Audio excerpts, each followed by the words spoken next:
Hello दोस्तों, welcome to math गुरु। इस video में आप लोगों के साथ एनआईएस डीएलएड की चल रही भर्ती, आने वाली भर्ती और पटना हाई कोर्ट में एनआईएस डीएलएड के खिलाफ एक और केस किया गया है। इन तीनों बातों पर आप लोगों के साथ डिटेल में चर्चा करूंगा। सबसे पहले बात करूं, 10 दिसंबर 2024 को सुप्रीम कोर्ट का जजमेंट आ जाने के बावजूद भी अभी भी एनआईएस डीएलएड के अभ्यर्थी जो लोग ऑनगोइंग भर्ती में शामिल होना चाहते हैं वो दर दर की ठोकर खाने को मजबूर हैं।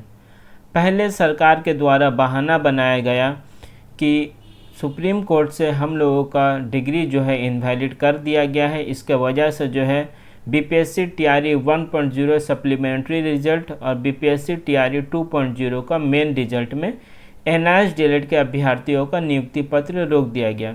उसके बाद से सुप्रीम कोर्ट के द्वारा अपने जजमेंट में क्लेरिफिकेशन देते हुए इस बात को स्पष्ट कर दिया गया कि एनआईएस डीएलएड पूरी तरीक़ा से वैलिड डिग्री है फ्रेश रिक्रूटमेंट के लिए। उसके बाद से राज्य सरकार ने एक नया बहाना बनाया और इस बात को कहा कि एनसीटी के द्वारा किसी भी तरीक़ा का कोई गाइडलाइन नहीं आया है, इसका वजह से एनआईएस को अभी भर्ती प्रक्रिया में शामिल नहीं किया जाएगा। करीब 3 से 4 दिन पहले एनसीटी के द्वारा भी क्लेरिफिकेशन कर दिया गया और सभी राज्य को नोटिस भी सेंड कर दिया गया कि एनआईएस डीएलएड पूरी तरीक़ा से भर्ती प्रक्रिया के लिए एक वैलिड डिग्री है और उसको जो है भर्ती प्रक्रिया में शामिल किया जाए। उसके बावजूद भी एनआईएस डीएलएड को अभी तक भर्ती प्रक्रिया में शामिल नहीं किया गया है और एनआईएस डीएलएड के अभ्यर्थी दर दर इस नेता से उस नेता की तरफ, इस अधिकारी से उस अधिकारी की तरफ लगातार मुलाकात कर रहे हैं और किसी भी तरीक़ा से यह प्रयास कर रहे हैं कि उनको नियुक्ति पत्र जल्द से जल्द दिया जाए। ये स्क्रीन पर आप लोग देख रहे हैं कुछ अभ्यर्थी जो लगातार बीपीएससी अधिकारी हो या बड़े बड़े नेता के संपर्क में है। इसके अलावा दीपक सर के द्वारा भी कई सारे प्रयास किया जा रहा है उसके अलावा सुप्रीम कोर्ट में भी दीपक सर के द्वारा जो है कई सारे केस किया गया है, उसका लगातार मैं अपडेट आप लोगों को समय समय पर दे रहा हूं। इसके अलावा आपको पता है 4 तारीख को सुप्रीम कोर्ट में एक हेयरिंग है एनआईएस डीएलएड को लेकर, जिसमें वेस्ट बंगाल, बिहार, उत्तर प्रदेश, उत्तराखंड जैसे राज्यों का मामला जो है एक दूसरे के साथ टैग है। अभी तक इस केस का जो है काउज नंबर अपडेट नहीं किया गया है। जैसा कि आप लोगों को लगातार मैं जानकारी देता हुआ आ रहा हूं कि नेक्स्ट वीक में जो भी केस लिस्टेड होता है उसका फ्राइडे तक या सैटरडे तक जो है काउज नंबर जनरेट कर दिया जाता है। तो सैटरडे, अभी मैं ये वीडियो करीब 3 बजे तक बना रहा हूँ, अभी तक इस केस का जो है काउज नंबर हमें देखने को नहीं मिला है। देर रात तक मैं एक बार इसको फिर से चेक करूंगा। अगर काउज नंबर नहीं आता है तो फिर आप समझ लीजिए कि एक बार फिर से एनआईएस डीएलएड के इस केस में जो है डिले हो सकता है।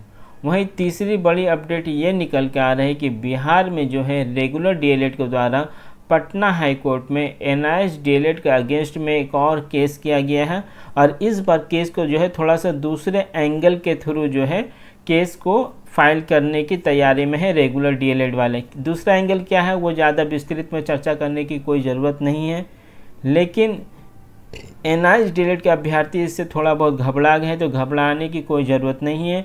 सुप्रीम कोर्ट का जजमेंट का ऊपर जो है कोई भी हाई कोर्ट नहीं जा सकता है। एनसीटी ने ऑलरेडी अपना गाइडलाइन जारी कर दिया गया है। अब किसी को अगर कोई केस करता भी वो किसी भी एंगल से करे, क्योंकि एनआईएस डीएलएड का मामला करीब 3 से 4 साल से लगातार केस में ही चलता हुआ जा रहा है।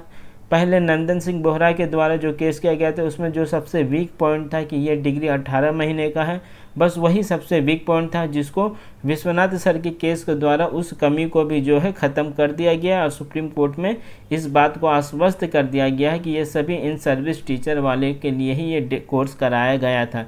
अब कई सारे लोग टेट को लेकर मुद्दा बना रहे हैं तो उनको अगर इसमें केस करना है तो वह बखूबी करें, लेकिन एनआईएस डीएलएड का डिग्री को इस तरह से डिज़ाइन किया गया है कि जो सभी तरह का एक्सेप्शनल उसमें ऑलरेडी ऐड कर दिया गया था। खैर, उसके बावजूद भी अगर कोई केस करना चाहता है तो आप पूरी तरीक़ा से फ्री है। हाई कोर्ट और सुप्रीम कोर्ट का रास्ता आप लोगों के लिए खुला हुआ, लेकिन एनआईएस डीएलएड के अभ्यर्थियों को किसी भी तरीक़ा का कोई भी परेशानी आने वाले कल में अब नहीं होने वाला है। तो आप लोग पूरी तरीक़ा से इसके लिए बेफिक्र रहें। देर रात तक जैसे ही इस दोनों केस का काउज नंबर सुप्रीम कोर्ट का ऑफिशियल वेबसाइट में अपलोड किया जाएगा। मैं आप लोगों को जानकारी दे दूंगा और काउज नंबर से कहीं ना कहीं इस बात का अंदाज़ा मिल जाएगा कि कब तक इस केस का हेयरिंग होगा, तो उसका भी मैं जानकारी आप लोगों को साथ साझा कर दूंगा। अगर आप लोग चैनल पर नए हैं तो चैनल के साथ बने रहें। Thank you.